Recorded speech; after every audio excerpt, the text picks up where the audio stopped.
E é bom que a professora traga já agora à baila a questão da Covid, porque eu ia perguntar, já que também estávamos há pouco tempo a falar sobre o impacto. Sim.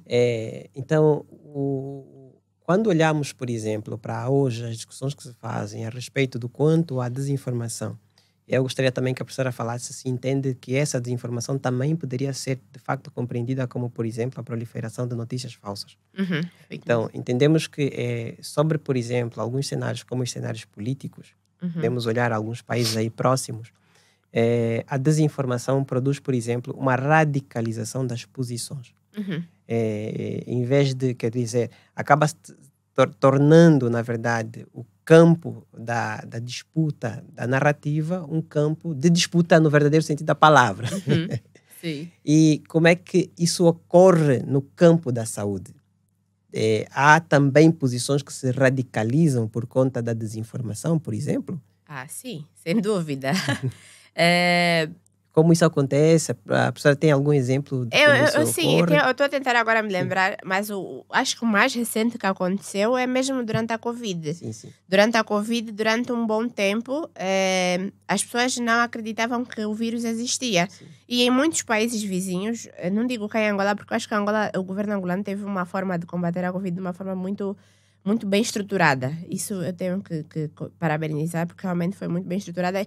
E durante mesmo o período da Covid, viajei para alguns outros países, fiquei presa em alguns outros países e notei a diferença de como nós estávamos a lidar com a situação. Então, penso que a Covid é um bom exemplo disso.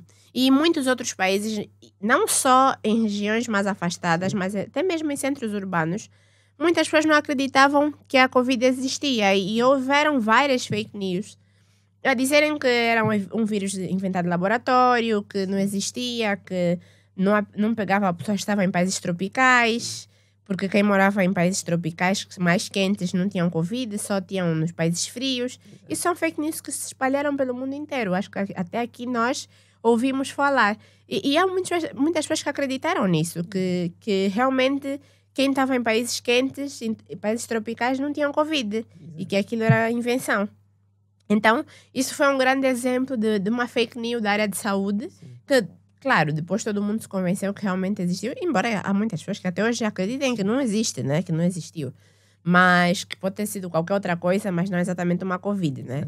Mas que isso é um fato, que realmente houve essa questão da disseminação da fake news em relação a isso. Muitas pessoas acreditaram, deixaram de se proteger, deixaram de se vacinar e muitas delas faleceram por causa dessa insistência, por causa dessa desinformação que passou a radicalizar. Por quê? Porque essas pessoas deixaram de aceitar a vacina porque acreditaram que aquilo não era verdadeiro.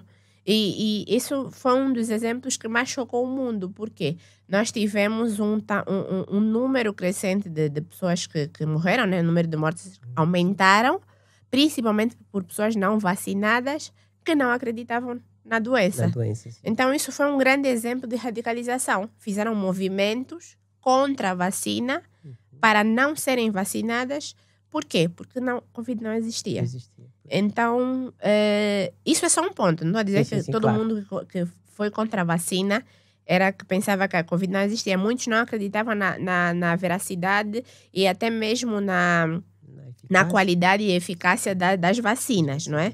Mas boa parte também não acreditava que a própria doença existia. Por isso é que penso que esse foi um exemplo muito recente e que o mundo inteiro sentiu o impacto dessa radicalização da desinformação. Ciência Aberta, na Rádio Urbana, o único programa de divulgação científica de Angola.